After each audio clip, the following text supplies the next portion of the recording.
She had been invisible in that kitchen for 3 years, not because she lacked talent, not because her food failed to move people, but because the room she cooked for had never once looked her in the eye. That was the rule in places like Villa Serrata. You served, you disappeared. You did not exist until the food arrived, and once it did, you ceased to exist again. Nadia Ose had learned this rule not from a manual, but from the silence that followed every plate she sent out. The silence of people eating magnificently and feeling nothing for the hands that made it possible. If you've ever worked somewhere that consumed your best and returned nothing, not a word, not a glance, not a single moment of recognition, then you already know what Nadia carried into that kitchen every morning. You know the particular weight of excellence that no one acknowledges. But that Tuesday night, something in the architecture of that silence began to fracture. And the crack started not with a compliment, not with a gesture. It started with a man who sat at table 9 and watched the wrong person pour his wine. Stay with this story, because what happened next changed everything Nadia thought she knew about where she belonged, and it will change what you think is possible when someone finally decides to see you. If you haven't subscribed yet, do it now. Stories like this one don't repeat themselves. Nadia had arrived in Milan 6 years before this night. She had come from Accra, carrying a culinary degree from a school no one at Villa Serrata had ever heard of, a notebook filled with her grandmother's recipes written in a language none of the other chefs could read, and a certainty so private she had never spoken it aloud, the certainty that she was one of the best cooks alive. Not arrogantly, just truthfully. The way a musician knows the notes are right before anyone else hears the song. She had gotten the job at Villa Serrata through a placement agency that specialized in what they called diverse talent integration, which in practice meant she had been hired with the understanding that she would work prep, keep her head down, and be grateful for the proximity to a kitchen of that caliber. The executive chef, Marco Ferretti, was a man of extraordinary technical skill and almost no curiosity. He had built his menu in 2011 and had not fundamentally changed it since. His philosophy, stated plainly during her first week, was this: Villa Serrata has a voice. Your job is not to add to it. Your job is to sustain it. She had sustained it. For 3 years she had sustained it with a precision and a consistency that was quietly legendary among the kitchen staff. The junior cooks watched her the way young musicians watch someone who has mastered an instrument they are still learning. Her knife work was fast and exact. Her palate was extraordinary. She could taste a broth mid-simmer and identify not just what was missing but why it was missing, whether the base had been rushed, whether the aromatics had been added out of sequence, whether the heat had been wrong from the beginning. She knew food the way some people know grief, from the inside at a molecular level without needing to explain it. And still, her name did not appear on the menu. Her voice did not enter the room when guests arrived. She existed in the gradient between the stove and the pass, brilliant and anonymous, feeding people who would never know her name. That Tuesday night began like all the others. The reservation sheet showed a full house, private dining room booked for a table of 8, and a last-minute addition.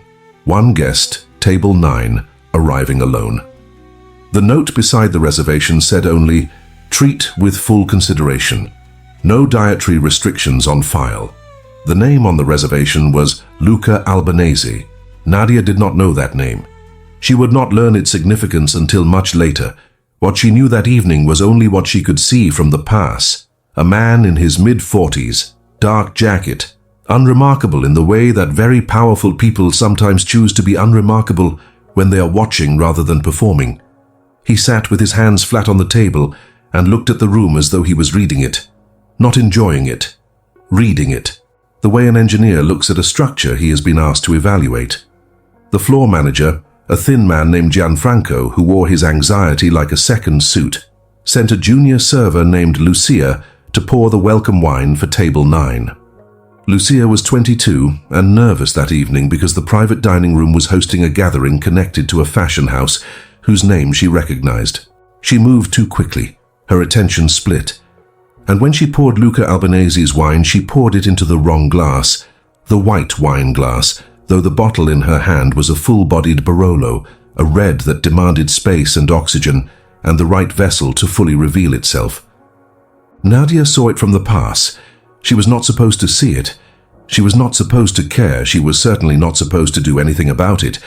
But she had opened that specific bottle earlier in the evening, had noted its year, had thought briefly and involuntarily about the valley it came from, and the particular mineral darkness in its finish, and watching it disappear into the wrong glass, felt, to her, like a small but real act of violence against something that deserved better. She stepped out of the kitchen. This was not done. Kitchen staff did not step onto the floor uninvited. It violated an unspoken hierarchy that everyone at Villa Serrata understood and observed. She walked to table 9, took the glass from the space in front of the guest before he had touched it, and with a single quiet motion transferred the wine to the correct glass, the large bold red, which she had brought with her from the service station because she had thought ahead in the 3 seconds it took her to make the decision to come out here at all. She did not explain herself. She set the correct glass down, stepped back and said only, "The Barolo from that vintage needs room to open. This will serve it better." Then she turned to go back to the kitchen. "Wait." The word was quiet, not commanding, just certain. The voice of someone who was accustomed to being heard the first time without raising the volume. She stopped. Luca Albanese was looking at her directly, not the way the guests usually looked at kitchen staff when they briefly materialized, with the brief, unseeing glance of people acknowledging the furniture. He was looking at her the way he had been looking at the room earlier, with that reading quality, that evaluative attention, as though she was something that required understanding. "You knew immediately," he said, "before I had touched it." "Yes. What else do you know about what's on this table tonight?" It was not a test. Or rather, it was a test, but not of the anxious kind. It was an invitation, the kind that opens a door so slightly that most people would mistake it for a closed wall. Nadia recognized it because she had been waiting, without knowing it, for something exactly like this. She looked at the table. The bread, the olive oil, the amuse-bouche that had gone out 20 minutes ago. She told him, without sitting down and without performing, what the bread told her about the kitchen's current flour source and why it had changed from the previous season. She told him what the olive oil said about where Marco Ferretti had decided to source his fats this year and whether she agreed with that decision. She told him in 2 sentences what she would have changed about the amuse-bouche, not because it was wrong, but because there was a version of it that would have been more honest to the ingredient at its center. Luca Albanese said nothing for a moment. Then, "Are you the chef?" "I'm a chef," she said. "I'm not the chef." He nodded slowly, as though she had confirmed something he had already suspected. "Sit down." "I can't sit down. I'm working." "I'll speak to Gianfranco." "Please don't," she said. And something in the way she said it, not afraid, just direct, protecting something, made him pause. She could see him recalibrate. He was not a man who was told, "Please don't," very often. She could see that he found it interesting rather than offensive. "Then come back when the kitchen allows it," he said. "I want to know what you would cook." She returned to the kitchen. Gianfranco appeared at the pass 2 minutes later, his eyes slightly too wide, and told her in a low and controlled voice that the gentleman at table 9 had requested that any further communication about the menu this evening come directly from her. She absorbed this information, nodded once, and returned to work. For the next hour and 40 minutes, Nadia moved between the kitchen and the pass, with a focus that was somehow different from her usual focus. Not better, her work was always precise, but charged, the way air charges before a storm, with a static quality that the junior cooks felt without knowing what it was. She sent dishes to table 9 that were technically from Marco's menu, prepared to Marco's specifications, but plated with choices she had never been permitted to make on the floor. The placement of an element changed by a centimeter to direct the eye toward the dominant flavor.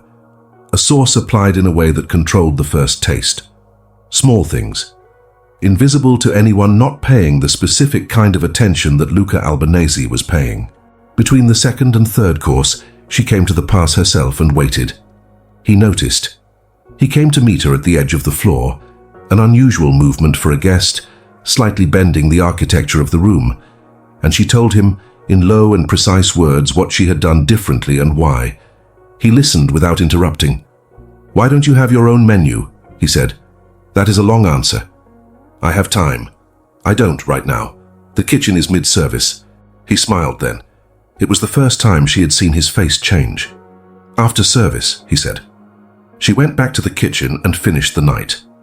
The private dining room reached its dessert course. Table 9 received a pre-dessert that Nadia had constructed entirely on her own, a small piece of work unauthorized, using ingredients she had purchased herself and kept in her personal locker in the staff area. A single component, 3 textures, 1 flavor reference that was not Italian, not French, not from any tradition that Villa Serrata acknowledged. It was from her grandmother's kitchen in Accra, translated into the language of this room without apology. It went to table 9 without her name on it, without explanation, carried by Lucia, who had no idea what she was delivering. Nadia watched from the pass. She watched Luca Albanese take the first taste and go completely still. Not in the way people go still when they're deciding whether they like something, in the way people go still when something has moved them faster than they were prepared for. He looked up. Their eyes met across the distance of the room. She held the look for exactly 1 second, then turned back to the stove. This is the moment she didn't know she was living inside. This is the kind of moment that looks ordinary from the outside. One person looking at another across a restaurant, brief, unremarkable. But that carries inside it the full weight of everything that came before and everything that will come after. 3 years of silence. 3 years of feeding people who never looked up. And now a man who couldn't stop looking. After the kitchen was clean and the staff had filtered out into the October night, Nadia sat in the small courtyard behind the service entrance in her chef's whites with a glass of water and her notebook. She always wrote after service, not recipes, but observations. What had worked, what had told her something, what the ingredients had said when she was honest enough to listen. "May I?" She looked up. Luca Albanese was standing at the entrance to the courtyard. He had waited. He had actually waited until the end of service, until the room had emptied, until the protocol of the evening had fully dissolved. She gestured to the other chair. He sat, and for a moment neither of them spoke. This was something she noticed. He was comfortable with silence, not in the way that people are comfortable with silence when they're waiting to speak, in the way that people are comfortable with silence when they are genuinely present in it. "That last thing you sent," he said, "what was it?" She told him. She told him about her grandmother, about Accra, about the specific combination of fermented flavors that had been in her grandmother's kitchen and that she had been carrying in her memory for 23 years, translating slowly into the vocabulary of European technique without losing what made it what it was. She told him without sentiment, but also without the protective armor she usually deployed when talking about her food to people who hadn't earned the right to hear it. Something about the way he had gone still at that first taste told her he had earned it. He listened with a quality of attention that was rare. He asked questions that revealed he understood flavor not merely as a consumer, but as someone who had thought seriously about why food moves people. She learned in the course of the conversation that he had grown up in a small town in Calabria, that his mother had been a cook of fierce local reputation, that he had spent the first 30 years of his professional life in construction and commercial development, and had entered the hospitality industry 7 years ago, not because he had romanticized it, but because he had sat in too many restaurants eating food that did not deserve the reverence the room gave it, and had decided, with the particular stubbornness of someone who has made a decision too slowly, to do something about it. He had, she learned over the course of that conversation, 4 restaurants. Not 4 restaurants in the way that a conglomerate has 4 restaurants.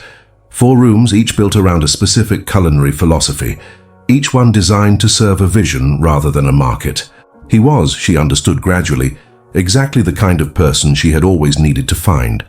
Someone who understood that a kitchen was not a production facility, but a place where a specific human intelligence expressed itself through the medium of food, and that the intelligence mattered as much as the technique.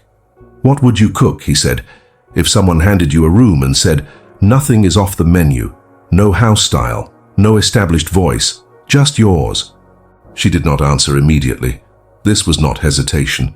It was respect for the question. She opened her notebook, not to reference anything, but because holding it helped her think. And she told him, for the next 40 minutes, exactly what she would cook. She described a menu that moved between her grandmother's Ghana and her adopted Italy, not as a fusion conceit, but as a genuine conversation between two food cultures that had never formally met and had more to say to each other than either tradition had yet admitted. She described flavors that required trust and patience.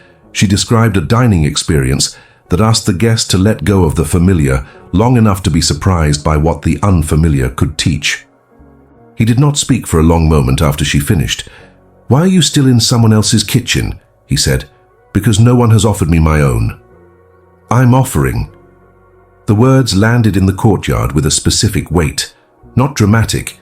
He did not deliver them dramatically, just precise, like the placement of an element on a plate, chosen to direct attention exactly where it needed to go. She looked at him. She had learned in 6 years in this industry to be careful about moments like this one.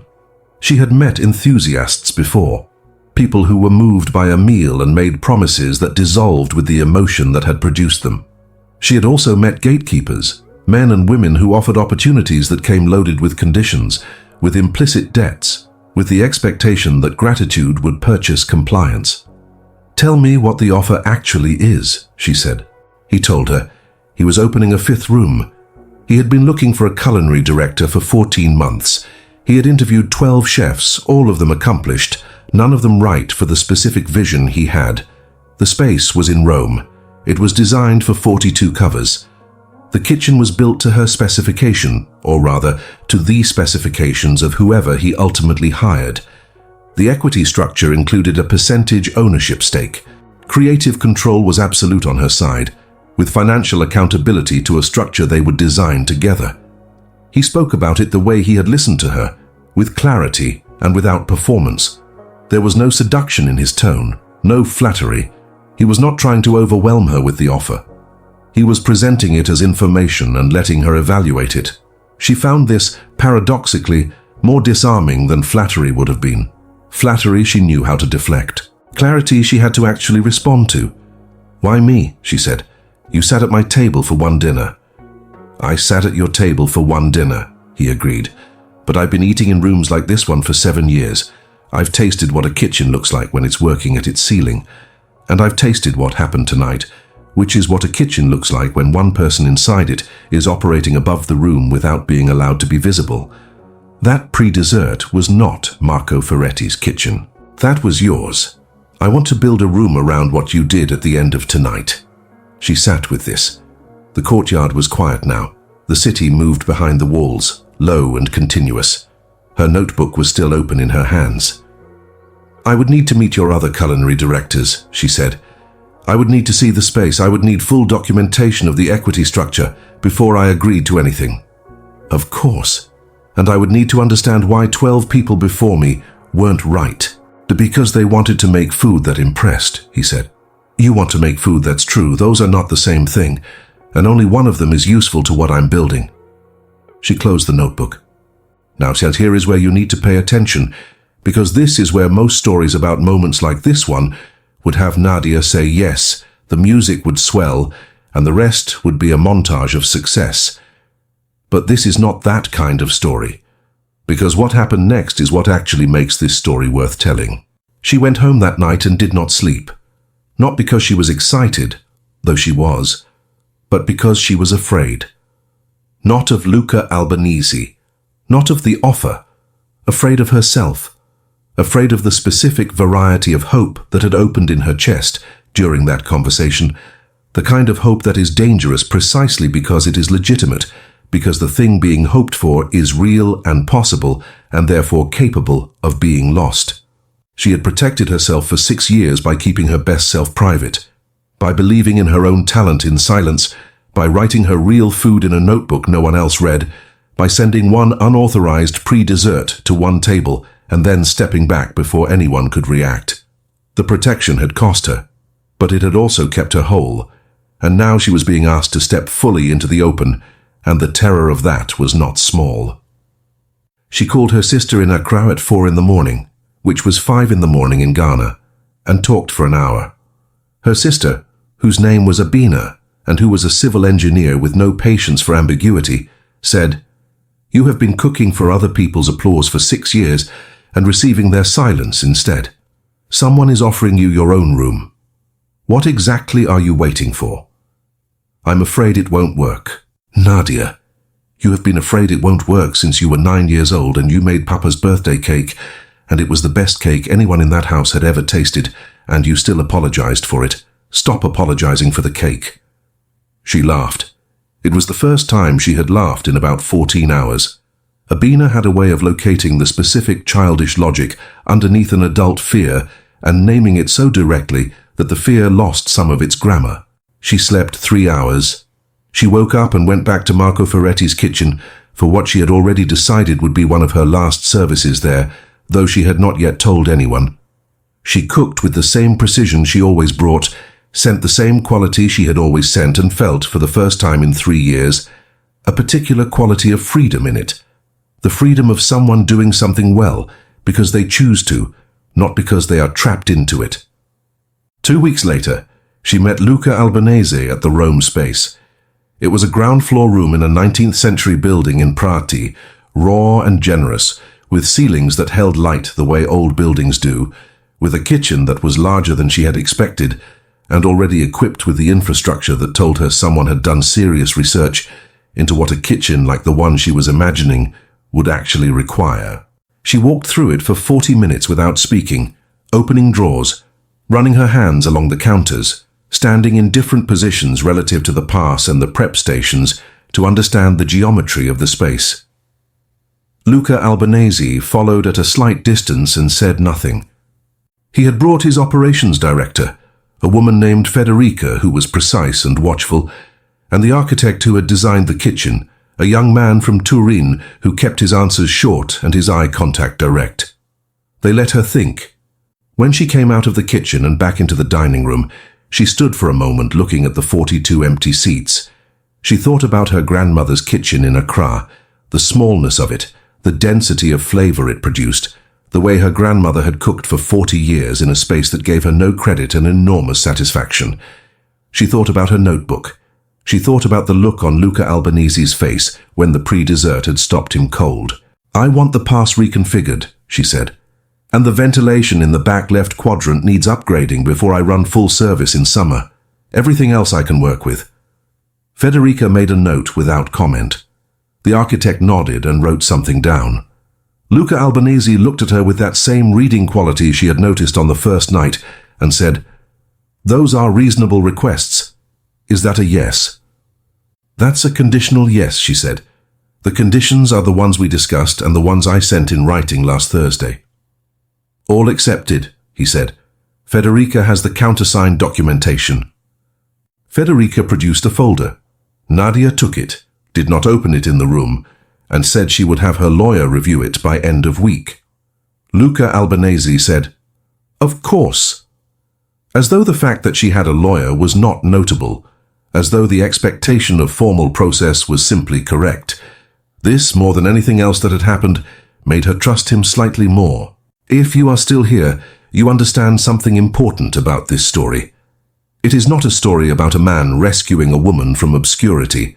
It is a story about what happens when someone with power chooses to use it correctly, not to control or diminish, but to direct real light toward real talent that has been operating in the dark through no fault of its own. The difference matters. The difference is the whole story. She gave Marco Ferretti 4 weeks' notice, which was 2 more than her contract required. She trained her replacement on the elements of her prep work that were not documented anywhere because she had developed them herself without being asked to formalize them.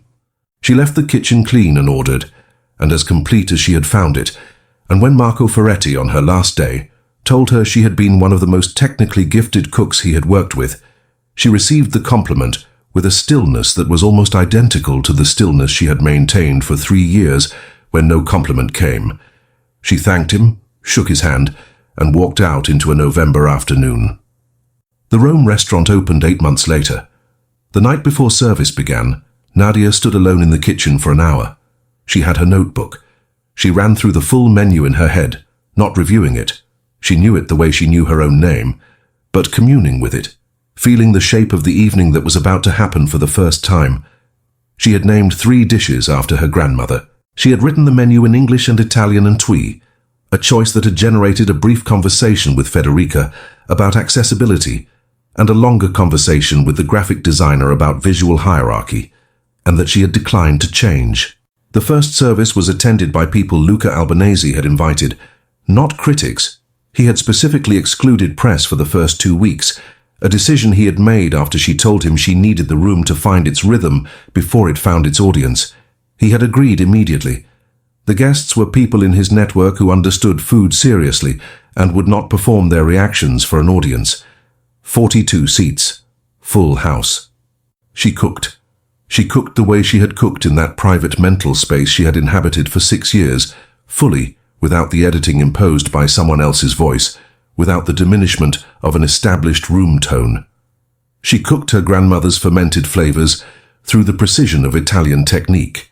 She cooked the mineral darkness of a Barolo into a braise that referenced both Calabria and the West African coast. She cooked a dessert that used a specific yam preparation from Accra and a cream tradition from Piedmont, and produced something that neither tradition had ever met before, something that was hers in a way that nothing she had sent through Marco Ferretti's pass had ever been permitted to be fully hers.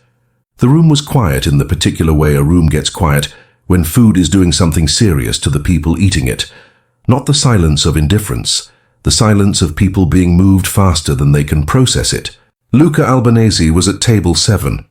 He had taken a seat in the middle of the room rather than a corner, she noticed, which meant he wanted to feel the room rather than observe it from the outside. He ate each course fully, without visible commentary to the people around him. When the yam and Piedmont cream dessert arrived, he went still again, the same stillness she had seen in Villa Serrata 8 months ago, across a dining room, when she had watched from the pass and held his eyes for exactly 1 second. She came out of the kitchen at the end of service. The room was beginning to loosen into the particular warmth of a dinner that has been extraordinary, and that the people eating it know has been extraordinary. She was still in her whites, still carrying the slight heat and tension of a full kitchen service, not yet fully surfaced from the focused state that high-level cooking requires. Luca Albanese stood up. He did not make a speech. He did not gesture grandly. He turned to the table closest to him and then to the room and said quietly, but with the kind of carrying clarity that means you don't need to raise your voice. "This is Nadia Osei. She is the reason you ate what you ate tonight. She is the chef and the creative director of this room. I want you to know her name." The room received this. Not with applause, not immediately. First with that particular quality of attention that means people are understanding something, registering something that they had not been explicitly told to feel, but that they feel anyway, because it is true and they are present enough to recognize truth when it stands in front of them.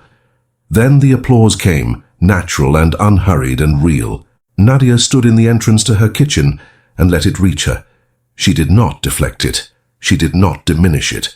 She did not apologize for the cake. She looked at the room. 42 people who had eaten her food, her real food, her grandmother's food, her own discovered and finally unguarded self, and she let herself be seen. Fully. Without the protection. Without the silence she had wrapped herself in for 3 years in a kitchen where the silence had never been hers to choose. It had been hers tonight. That was the difference. The silence of Villa Serrata had been imposed on her. The stillness in this room, the stillness that followed the food, the stillness that preceded the applause. That was something she had made, something she had earned, something that was at last entirely and irreversibly hers. There is something that happens when a person who has been living inside someone else's definition of their value finally occupies the full space of their own. It doesn't announce itself dramatically. It is quieter than that and more permanent. It looks like a woman standing in the entrance to her kitchen in her chef's whites with 42 people in front of her who now know her name.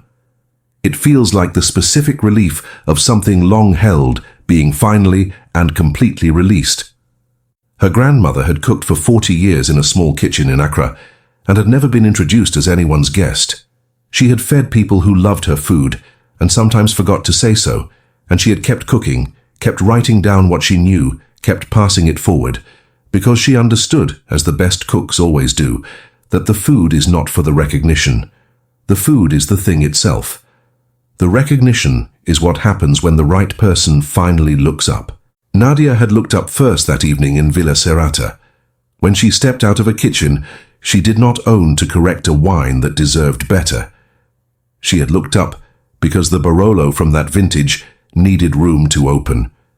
Because something that good, something that carefully made, something that rare deserved to be received correctly, so did she. 3 years, 6 months, and 4 days after she had first set foot in Villa Serrata and been told to sustain a voice that was not hers, Nadia Osei stood in a room that had been built around her voice and let the room hear it. Not in silence. Not anymore. If this story found you at a moment when you are sustaining something that is not yours, when you are pouring your best into a room that hasn't learned your name, hold on. The Barolo from that vintage needs room to open. So do you. Subscribe if you want to stay with stories like this one. There are more voices waiting to be heard.